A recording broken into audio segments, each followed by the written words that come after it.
And it is a pleasure to be able to participate in this event. We're going to be moderating the next session devoted to fiscal contingents and risk management. And we have with us 4 distinguished panelists. Isadora Chansky, who is the founder of Infracas, as well as a researcher in the FGV Foundation. And we're going to have about a 15 to 20-minute presentation on that topic. And then Gerardo Reyes, Carlos Eduardo Teixeira, and Jennifer Bustante will also discuss their experiences in this area. So without further ado, I'd like to give the floor to Isadora Chansky. Thank you, Juan. I'm going to give my presentation in Portuguese. Good morning. Good morning, all. I am thrilled to take part in this conference organized by the IDB. I'd like to thank Joan and Anchor, Gaston, Claudia, and Ana Beatriz for the opportunity of working in this network. I'm going to be brief in order to not to exceed my time, but I'd like to give you a few provocations about this theme that is going to be extremely well debated by our panelists and moderator. I'd like to thank Luisa Duborg and Mateus Cadedo for their excellent insights that made this presentation even more robust. The presentation is going to be shown in English, and it's a script that shows you the methodology we have used to talk about contingent liabilities, especially in Brazil. Of course, there is a comparison with the region, and we are going to talk about PPPs as well. So we'll put you into context, and would like to draw your attention to the fact that in order to have PPPs, we have to look at the budget. And even though these projects are off balance sheet, we have to take certain precautions, especially when it comes to indebtedness. So I'd like to draw your attention to our methodology based on an investigation of the Brazilian legislation, especially looking at the fiscal responsibility law, the budget guidelines law. For instance, we have the National Treasury Secretariat that uses specific accounting standards. And we had a debate about what contingent liabilities mean in Brazil. We have the so-called fiscal responsibility law, and we have an important guide, which is the accounting manual applied to the public sector, and it deals with contingent liabilities in a slightly different manner. I'd like to draw your attention to something that's going to be studied more in depth by Carlos Eduardo Teixeira. All this derives from past events. When we look at PPPs, we're going to see that there are some precautionary measures in order to avoid future mistakes. So we have the fiscal responsibility law and the manual for accounting to be used in the public sector. This is specific to Brazil, I believe. In Brazil, the federal government centralizes the monitoring of balance and fiscal risks. and that was regulated by a constitutional amendment. And we have the Treasury Secretariat. And according to the norms, it should centralize and monitor expenditure levels, indebtedness levels of all subnational entities as well. And it's important to remember that in Brazil, just like in other countries in the region, PPPs are off balance sheet. And when we look at our regulations, the fiscal responsibility laws, and the financial statements manual, we realize that commitments incurred by PPPs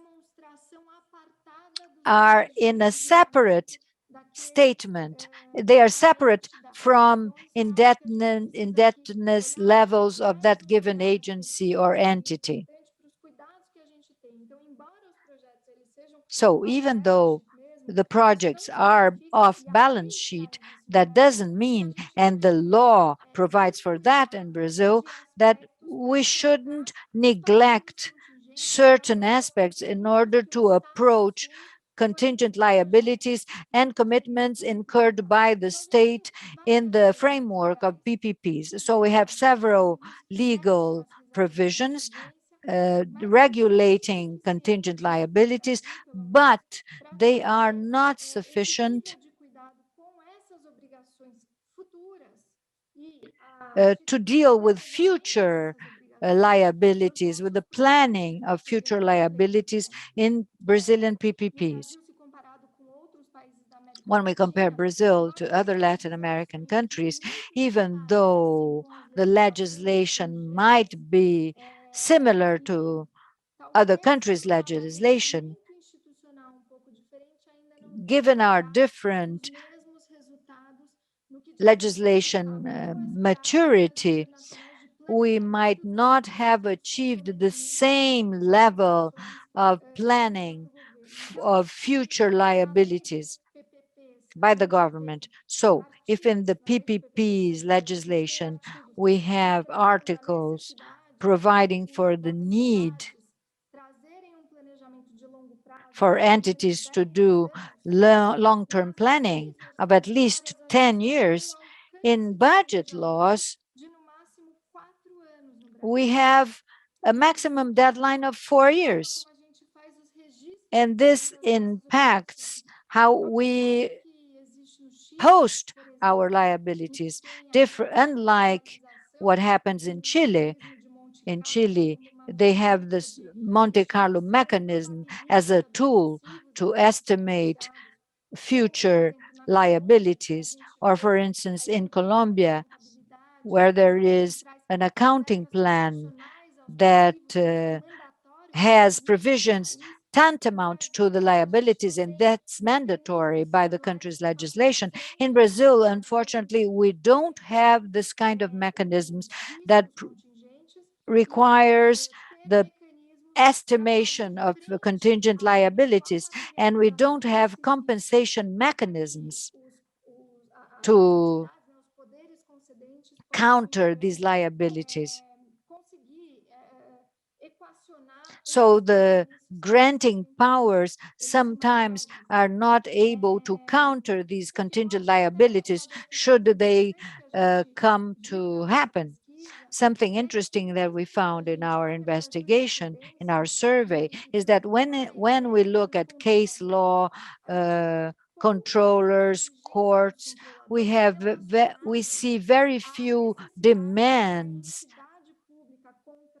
requiring the granting power to take the necessary precautions to deal with contingent liabilities. So that shows that we are in the very beginning of our institutional maturity.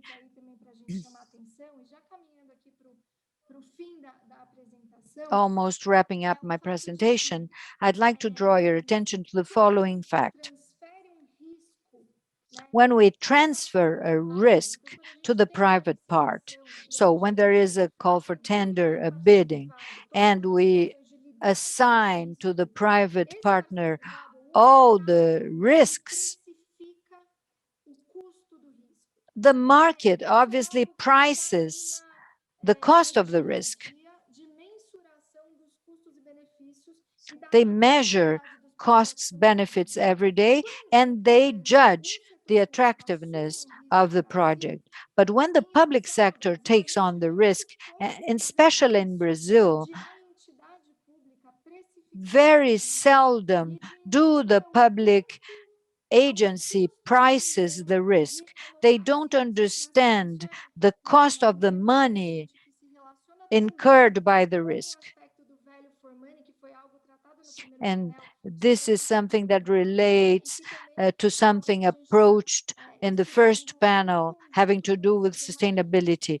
And we are studying that together with the contingent liabilities. So once again, PPPs are off balance sheet, and that means that they should require even more care. We should dispose of normative and legislative tools so that when the public sector takes on the risks of a PPP, could estimate the probability of the risks coming to fruition, and if the risk actually happens, it should have provisions against the risk or liability. In the accounting applied by the public sector, considers as liabilities past events. So many a time it's not sufficient as a tool to be used for future planning, especially in very specific cases,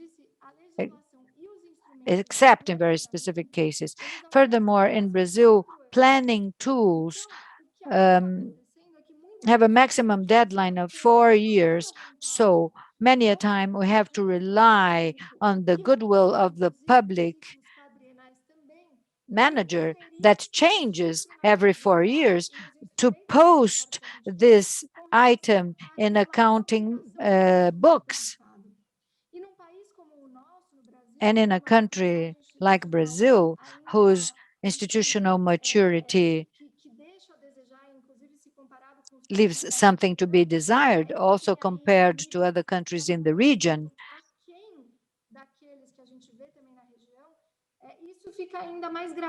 this becomes even more problematic because since we don't have the culture to approach these risks and to post these risks appropriately in accounting books, in balance sheets, etc., many a time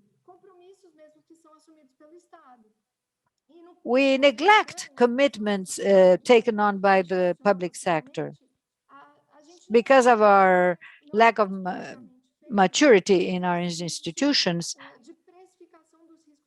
We don't estimate risks taken on by the public sector, and we don't estimate the likelihood of the risks coming true.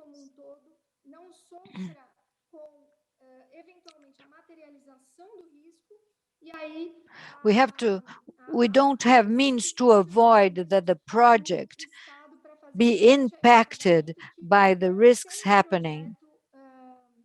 And the public sector many a time does not have the funds to keep on the project running. We don't have provisions to impart confidence, and at the same time, provisions that are not excessively burdensome for the public treasury. A good practice for countries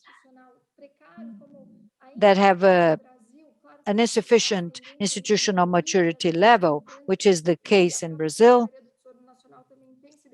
The National Treasury Secretary has been faced with this challenge. I think we fall short of what our legislation provides for, because they are based on the legislation of countries that are further advanced. So we should think about some mechanisms used by the MIGA and by the IDB in African countries. We could think of insurance or additional insurance in addition to those provided by the market that will provide for political liabilities or risks, a project being phased out, even though it's healthy and sound and bringing positive externalities. In Brazil, there was an attempt to do something similar by ABGF, which is the Brazilian agency of or funds, a fund management agency, but that was not successful. So, and with that, Joan, I think that the idea was to spice up the debate so that our distinguished member of the panels can talk about these challenges and others that may come up. Thank you very much. I'd like to thank the other members of the panel, and I'd like to congratulate you as well. Thank you. Thank you, Isadora. Your presentation was very good. Now I'm going to go back to Spanish. Well, I think Isadora has given us a very, very clear picture of some of the key areas that are discussed with regards to contingent liabilities. You need to have robust mechanisms to address that and to conduct probability studies regarding occurrence and impacts. And the other topic that I wanted to focus on is how do you combine the risk of contingent liabilities with the fiscal frameworks that exist in countries, not just regarding the PPPs, but also the traditional public works. In that regard, I would like to ask Gerardo Reyes, who is a specialist fiscal at the fiscal department at the IDB. How do you reconcile the measurement of risks of PPPs with the traditional fiscal frameworks governing investment, and how are you able to avoid arbitration that is sometimes distorting public sector decisions to go toward PPPs or traditional public works? How do you view that situation? Well, thank you. Look, I think that just following up on Isadora's comments, where she focused quite a bit more on the liabilities, the contingent liabilities and PPPs in that context, everything boils down to the tool known as a budget process. And that's what really provides the groundwork for the contingent liability. And as Isadora already mentioned, sometimes you go through a quasi fiscal mechanism, and that's where you have some issues. Now, with regards to the PPPs, although you mentioned, and I totally agree with you, John, that we have very limited instruments to be able to measure the contingent. You have the Monte Carlo simulations, or you may have an accounting exercise regarding the contents of the entire portfolio or future investment estimates. We don't really have too many tools available, and yet those tools in the context of the PPPs have been focused more in traditional public sector investment, because traditional public sector investment, usually you don't have risk analyses or contingent liabilities. And that's the reason is because there's a very fundamental difference between a traditional investment vis-a-vis the PPPs. When you look at funding in the private sector is focused there, whereas funding is usually in the public sector. In the case of traditional public sector investment, that doesn't exist. You either have the funding is undertaken in the public sector as funding, and in the case of, for example, the highways or constructing, getting toll highways, then the funding is by a third party. But again, it it goes back to the treasury receipts. So the difference, the framework, I think, between again between the PPPs and the traditional investments, I think the levels of flexibility when we conduct a traditional public investment vis-a-vis PPPs, if I have a crisis with some issues in a traditional public sector investment, I can determine to postpone the flow of new investments in order to deal with the contingent liabilities in the traditional public sector investment stemming from investment. I can reduce the amounts devoted to that project, or in the worst case scenario, to cancel them, suspend them.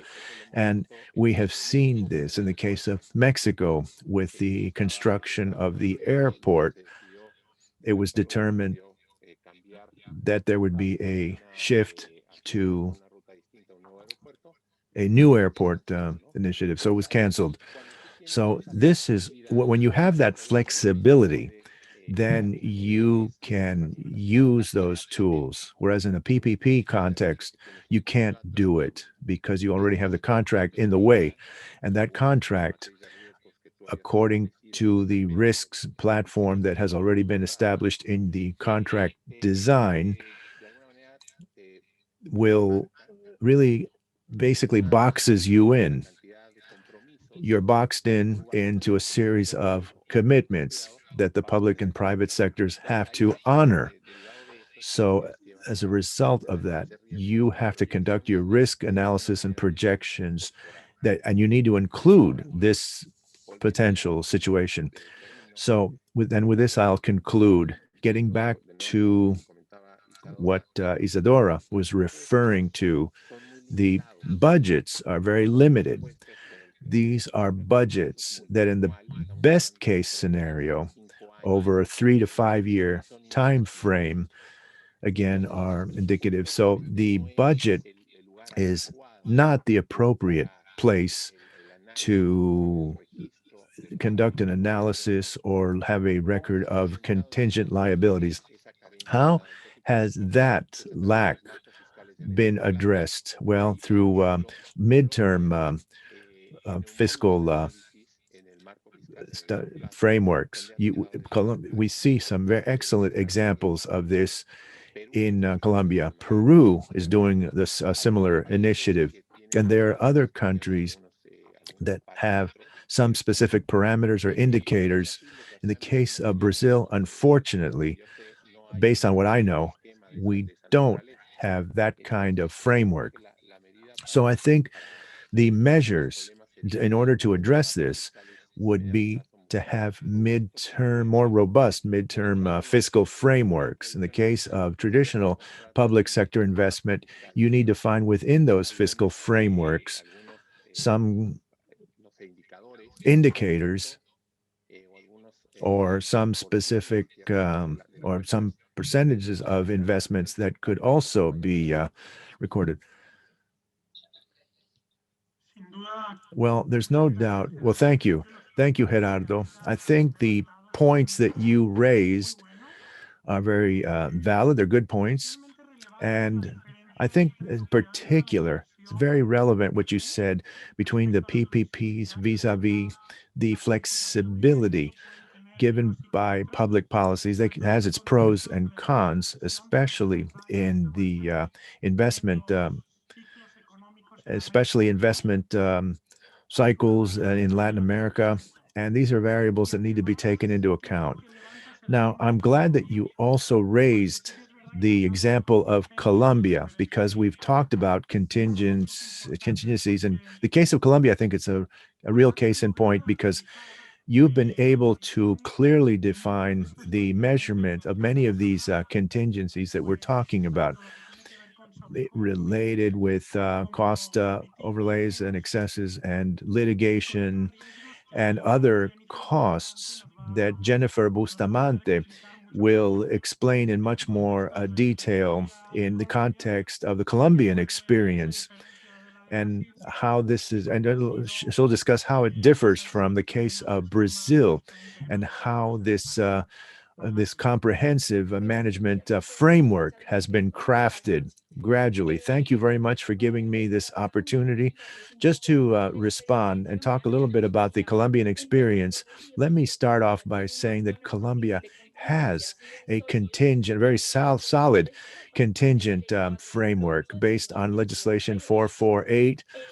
And at that moment, the legislation was created with the aim of addressing the consequences of contingent liabilities that affected the public finances at the time. What was going on then is that when a risk appeared in the contingent application, the nation had to indebted itself in order to extend and assure that the projects, infrastructure projects, for example, could continue forward. This was not sustainable over the long haul, and this is why the contingent regime was established based on legislation 4448. And I'm going to discuss how the government entities, how they've structured this. It's important to mention that in the case of Colombia, risk management starts off with the identification of risks in contracts that are being crafted and signed and how it will be shared. And then you have a rating and grading. It's a qualitative assessment where we compare the specific characteristics of each individual project and we determine whether the risk, the likelihood of a risk, does it have a high, low probability, and what impact can this have over the project itself? If these conditions and requirements are met, then it's decided, and we look at this again based on quantitative variables. In the case of the quantitative variables, we have some methodologies that we do it in conformity with international best practices. Last year, for example, we had, for example, based on the Monte Carlo lessons shared with Chile, and in 2020, we were able to migrate a little bit more to time series, for example, and econometric analyses with the tools that we had. Based on that, you define the contingent amount that each risk and each project represents. Through all of that analysis, which the law empowered the Ministry of Finance to issue the methodologies and to approve the contingent liabilities per project. So, within the framework of project structuring, as well as in terms of the follow up, when already being executed, every year the entities go to the Ministry of Finance for the purpose of this follow up to quantify contingent liabilities and so as to determine whether the contributions made, what you have initially planned to cover that risk, will be enough or not. And in this way, we can get to the contingency fund component, which is the most effective liquid instrument we have nowadays to cover contingencies. It is the first resort mechanism. That is basically a savings pool, and based on the initial quantification of risk in the specific projects, every year the entities make contributions to the contingency fund so that when a risk materializes, the entity only has to report the contingency And as from then, the fund disperses the funds and the project can continue its execution unharmed. So this has been quite a strong, good mechanism for us.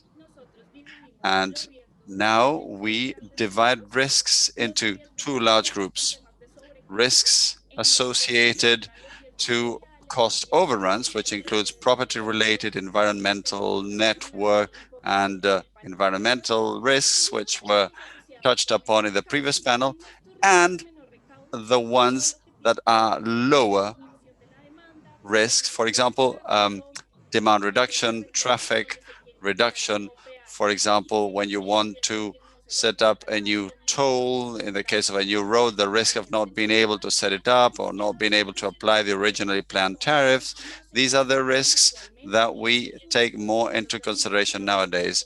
And these other risks have become especially important as from the fourth generation of concessions. In the past, the ones that used to be especially burdensome for the government were cost overruns, especially the property related costs. We all know about the property related implications. But with the fourth generation, these other minor risks became much more important. So what we do, so as to sum up, is based on our methodology, the entities do a follow-up of risks per project and per risk each year, and they design a contribution schedule to fund the contingency fund. And if the risk materializes, we'll have the necessary funds to cover that so that the project will not have to stop due to the materialization of risk. That is basically what I could tell you about the experience in Colombia regarding contingencies.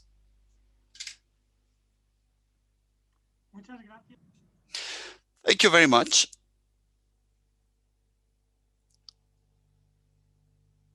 The speaker seems to be muted.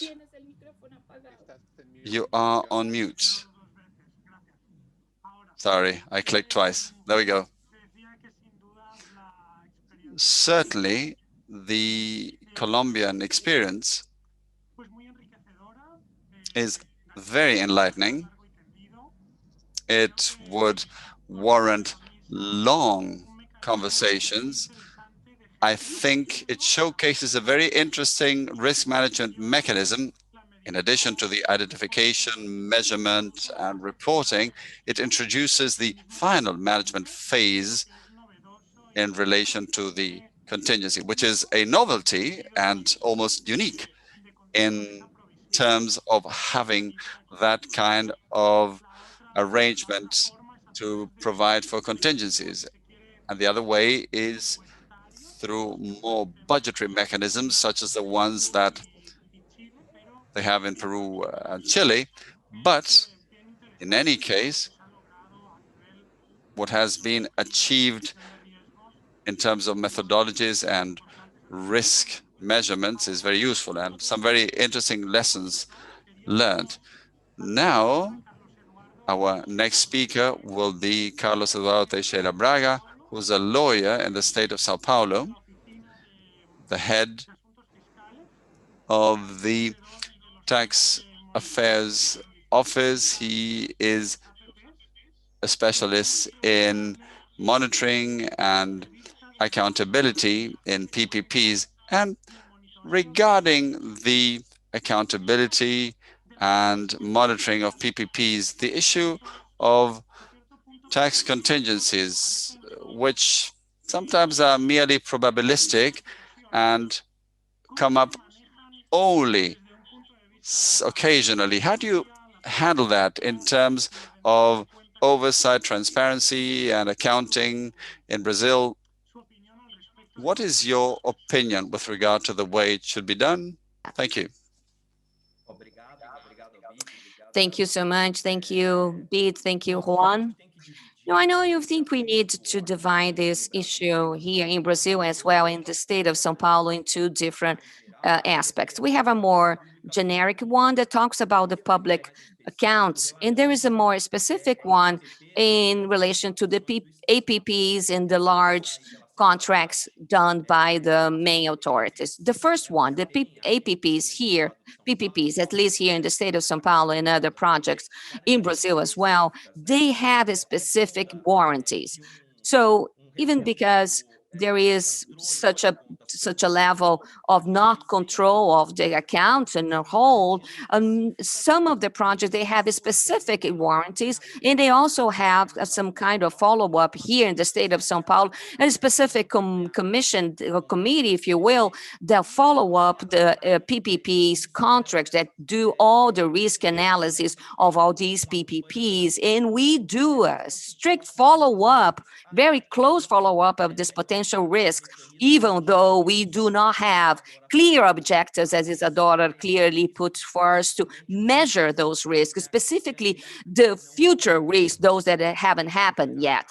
In general, I would say that Brazil as a whole, we are in a transitional process in terms of internalizing the fiscal accountability rules. So what we historically haven't had in Brazil, it is an accountability that is a budget accountability, that is more in relations to expenditures and revenues collected in 1 year. So we are really concerned about capital flux in this expenditures with regards to the budget. So in terms of the register, we are still here in Brazil a little bit behind in terms to register not only all the passives as well as the assets that we already have due to this budget history that we have. I believe in the future of maybe future years, maybe 2 or 3 years, we will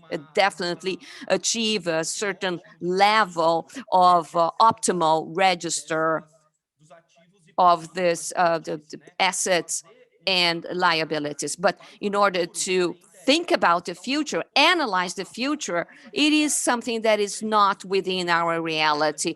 Regardless of in the major projects, we do have some level of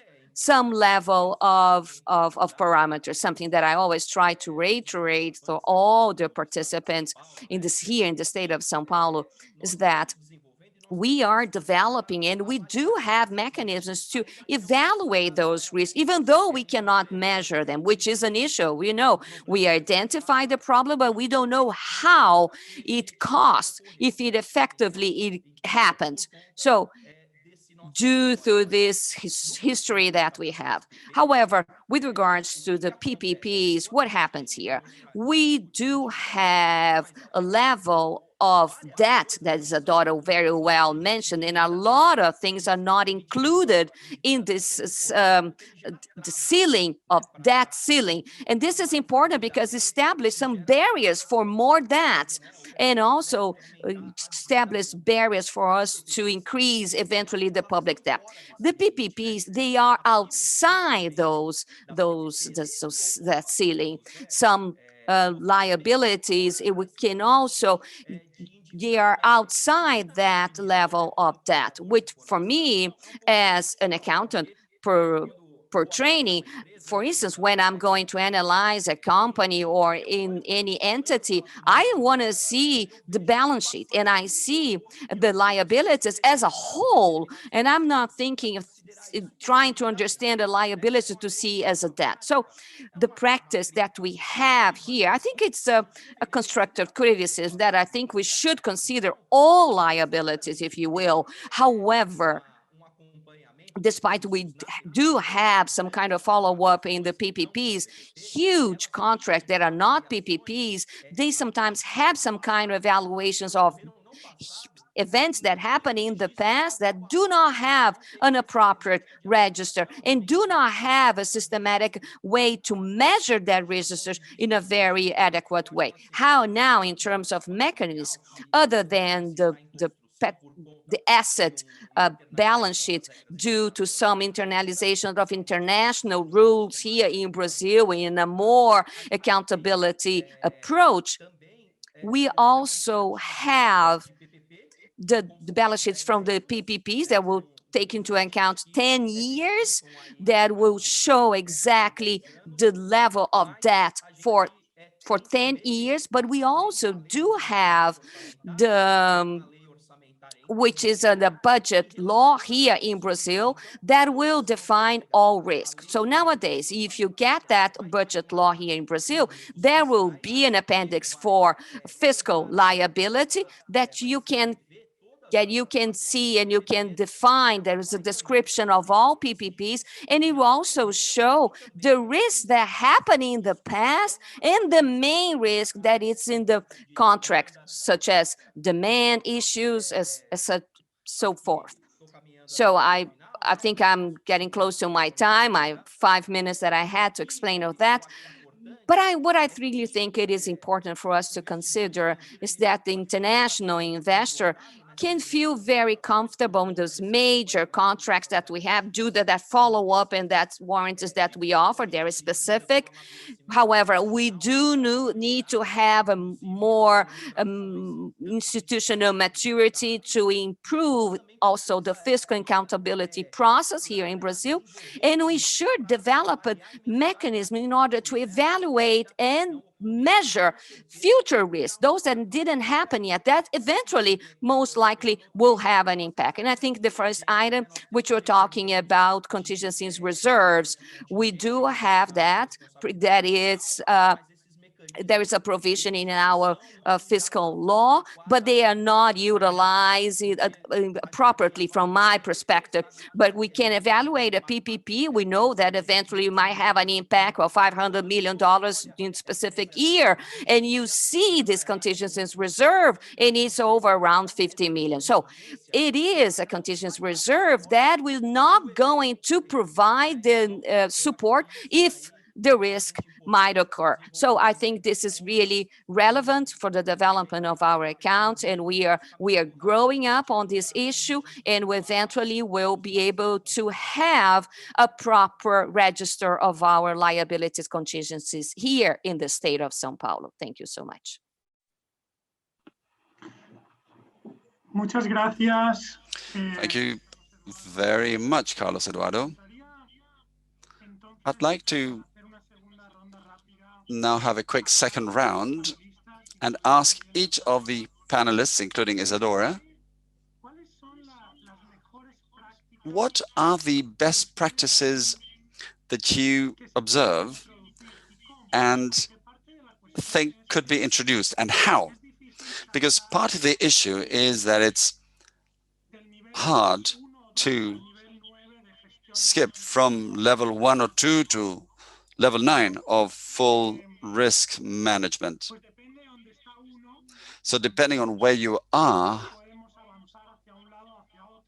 you will be able to advance one way or another. Let me also say that from the IDB perspective, we are engaged in work to standardize risk measurement and contingency measurement methodologies. This we are doing with Gerardo and his team. And part of what we see is the importance of considering the comprehensive risk management in relation to the contingent liabilities identification all the way to measurement. And here you need to have methodologies, some of them probabilistic in nature, others more qualitative.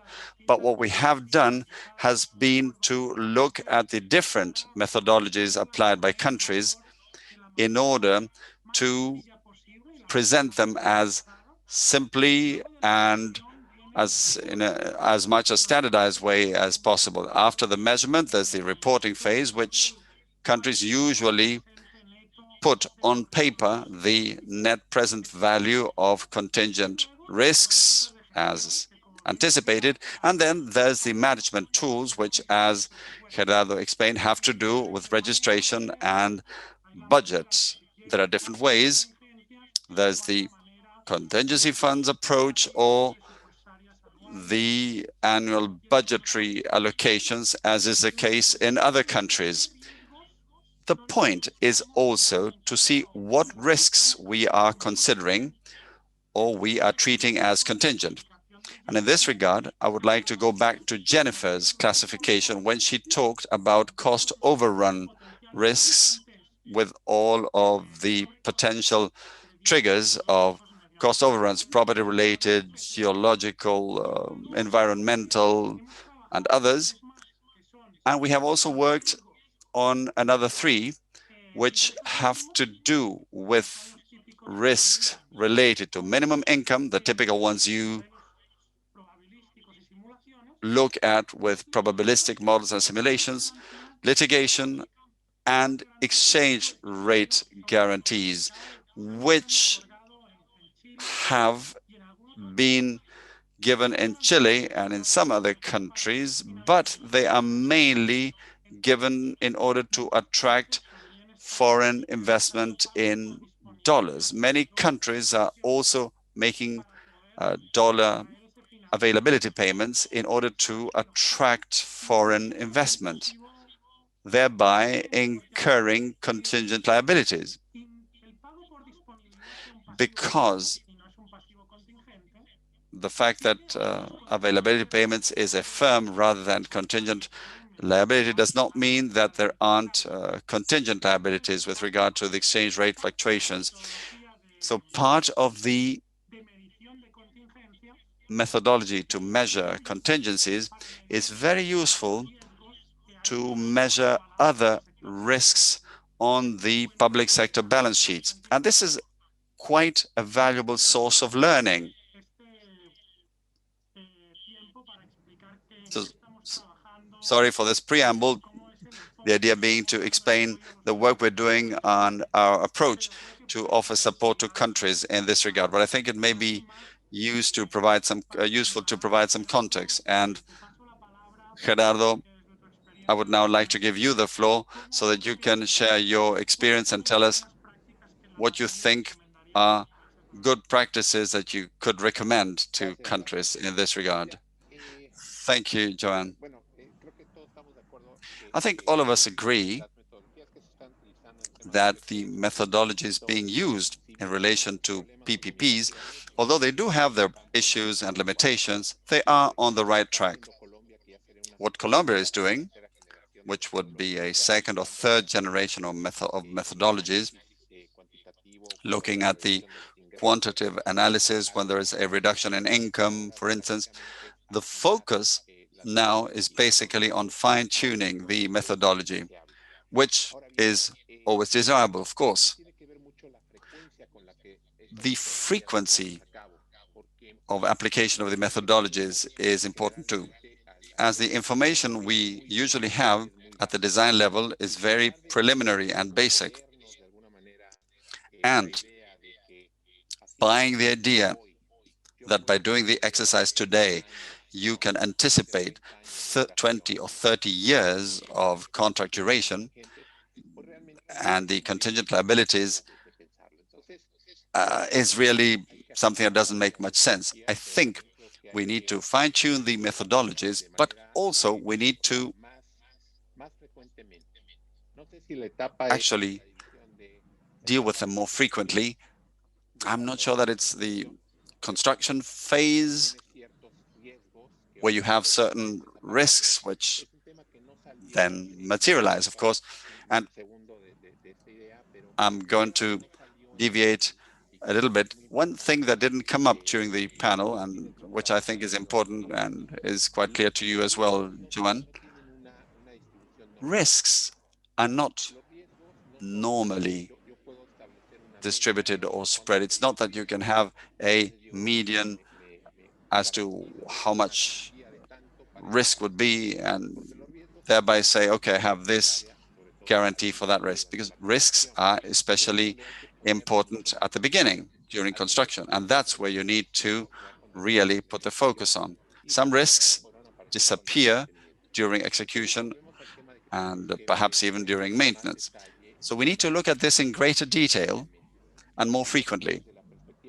And I think the way you're presenting it, the analysis carried out by the bank with regard to different methodologies, their scope, and also their limitations and how to make up for them, I think is the right way to go. And I think many of the countries should benefit from these tools. Gracias, Gerardo. La verdad que Thank you, Gerardo. la visión que aportas siempre ayuda porque es global. Your perspective is always helpful because it is holistic. And I think, Isadora, perhaps you'd like to make a comment De lo que hemos ido discutiendo en el contexto following de tu what presentación, we've eso discussed podría ser útil. in the context of your presentation that could be useful for the group. Muito obrigada. Thank you. Vou falar I'm going to speak in Portuguese. I'll speak Portuguese.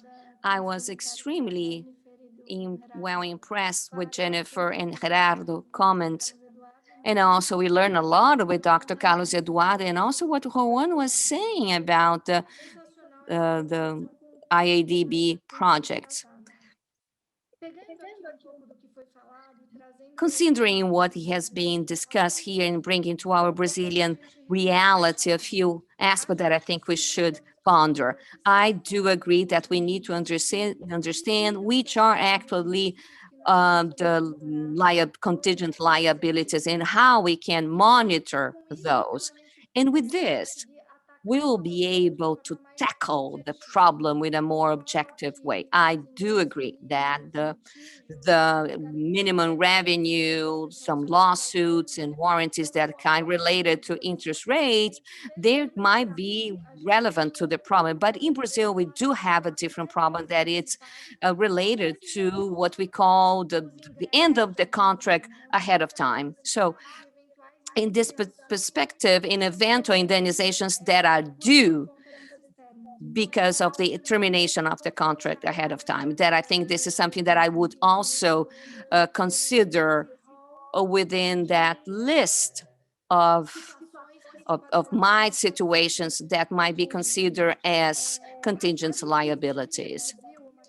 Here in Brazil, I was even debating this with certain colleagues, that we do have how we conform as a country. So I believe Dr. Carlos Eduardo presented that in a very nice way. We do have a centralized perspective with the liability contingencies. However, the management of those budget contracts, it is also decentralized as well as the contracts, if you will. So we do have the main role of the subnationals actors participating, but they need to be able to deal with those methodologies. If it is, we're talking about methodology is about proportionality or even of probability of the risk. And well, James, and well put, how are you going to monitor all these risks? Monitor as well as the management, how are we going to deal with the budget issues that we might consider due the probability of an eventual risk for the following period, looking ahead in terms of planning. And then I believe that considering that Brazil, it's a country that it's still in need of an institutionality in terms of maturity. Our laws in Brazil, there will be enough, will suffice, if you will, but they were prepared and thought in institutional framework of a country that we are not yet. So because of that, a proposal, I don't know, Juan, if you could talk a little bit about that, but a proposal that we could maybe discuss and even work, and I'm going to conclude in a few minutes, even all that mechanism that we can define would possibly, if we conclude in some laws with a lack of institutional maturity, some criteria of a potential risk that will happen, that will lead of contingency liability so that we can provide that care that we must. So in the first moment, we will act such as the manager that will say all these issues that are being included in this eventual law. So when we achieve a certain level of institutional maturity, we can be, or we can offer a more flexibility for that manage, but then will be a moment that we have learned how to do it. Our law does not reflect our maturity as a country. And then concluding, I believe that we must, as I said before, we need focus on the management. And though these PPPs contracts, these are contracts that require an internal dialogue or discussions within the government. And a lot of times the manager that is doing the contract is not the same person that is taking care of the fiscal part of the budget part. So it's important that we have this dialogue together. I believe that this might be a good way to do, considering then not talking about the warrant and the funds that we know are extremely relevant, but will not going to happen if we will not have a level and an institutional maturity. This is just some things that I would like to ponder on. No, small Some reflections, but it's really very interesting. interesting considerations. We have thought a lot about early termination as a contingent liability. This is something we are coordinating with a group that's looking at early termination issues. It is hard to calculate the probability of occurrence of early termination just as a potential renegotiation due to grounds attributable to the concessionaire. These are contingencies for which we don't yet have sound methodologies. We are doing some research to see how we can put this in place, at the very least, by way of information and reference for countries, and perhaps not so much to provide for budgetary allocation. Often, we multilaterals can play a role in terms of what you said at the outset regarding the guarantees that we could potentially offer when the two contingencies hamper private investment or are seen as an additional element related to the confidence in the project. And since we are going a little over the planned time, I would still like to ask if Jennifer or Gerardo still have something they'd like to briefly share with us on good practices. Carlos Eduardo first, and then Jennifer, you can wrap up.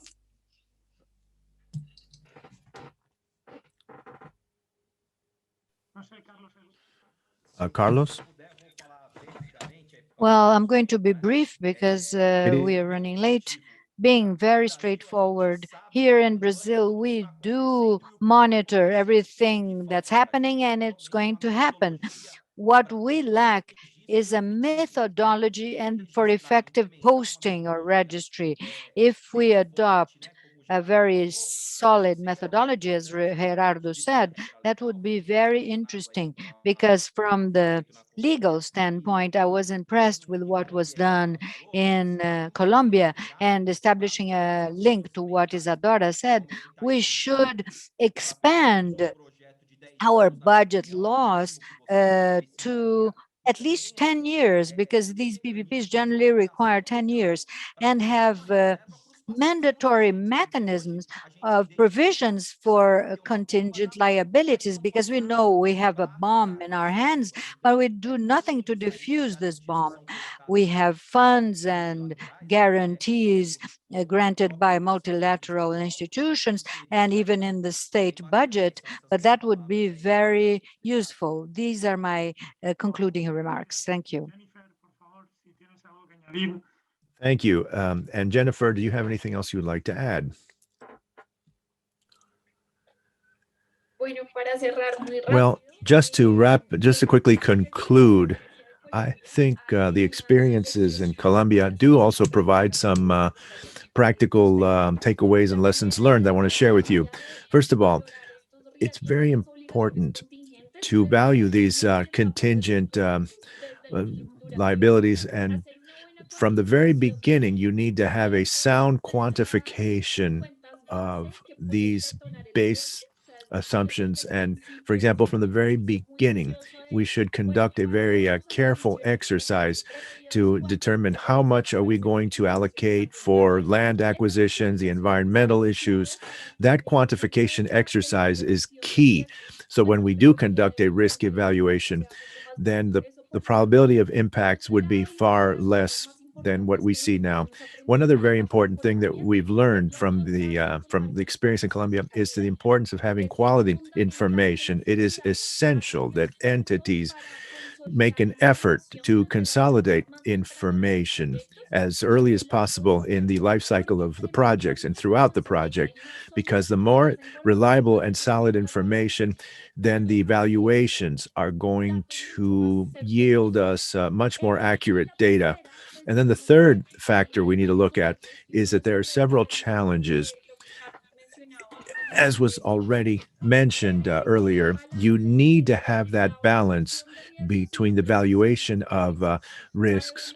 And for example, we need to have a valuation sufficiently conservative so that we are able to again be able to address these, but we don't want an extreme where we have inefficient use of resources put away in a fund that are never used. So I think that's part of the challenge we face. And then the other key challenge that many of you have already mentioned has to do with the early contract termination consideration that can be envisioned in the contract's structure. We're working in this area in Colombia to determine how we can begin to quantify these risks without losing sight of the incentives that we need to create and have to have very much aligned in the contingent valuations. That's basically what I wanted to share with you. Well, thank you. Very valuable inputs from you, Jennifer, especially with regards to some of the lessons learned in Colombia that you've seen. So I don't really have anything else to add. I just want to thank all of our distinguished panelists, Isadora, Gerardo, Carlos Eduardo, Jennifer. It's been a real pleasure to have your inputs in this discussion, and we'll continue to be able to answer questions and respond to comments. We might be able to do that at another time, but Claudia, I now give you the floor as we get ready for our next panel discussion. Thank you.